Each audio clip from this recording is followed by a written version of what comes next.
இந்த சாணியை 1 மணி நேரம் இந்த பிசைறது, புரோட்டா மாவு பிசைறது, சப்பாத்தி மாவு பிசைறது எப்படி பிசையுமோ அந்த மாதிரி நல்லா உள்ளங்கையில் அழுத்தி தேய்ச்சி பிசைஞ்சோம்னா நம்மளுடைய மனித மனத்தினுடைய எண்ணங்களை அதில் செலுத்த முடியும். சாணியை தரமானதாக நல்லாயிருக்கும். எந்த காரணத்தை கொண்டு கையில் தான் பிசைஞ்சாகணுமே தவிர காலில் மிதிக்கிறதோ இல்லை வேறு ஏதாவது வழிகளை யோசிக்கிறதோ தேவையில்லாமல் செய்ய வேண்டாம். அதை தவிர்த்தே ஆகணும். கையில் தான் பிசையணும்.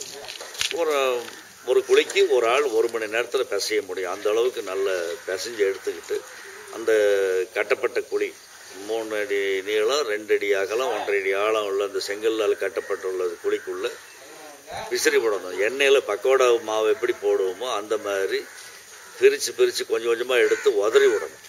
அந்த சாணியை உதறி விட்டு மேல் பகுதி நல்லா மட்டமாக தேய்ச்சி விட்டுக்கணும்.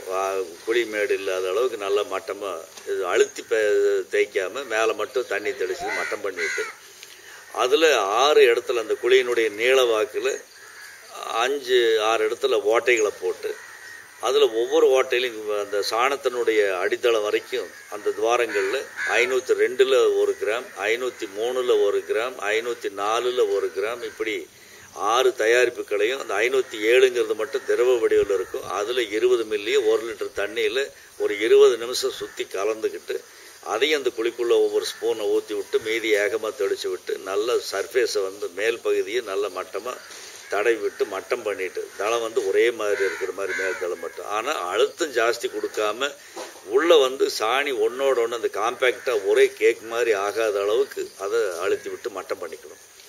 மட்டம் பண்ணிவிட்டு அது மேலே ஒரு கித்தான் சாக்கு, சணல் சாக்கு நினச்சி மேலே போட்டு போற்றி வைக்கிறோம்.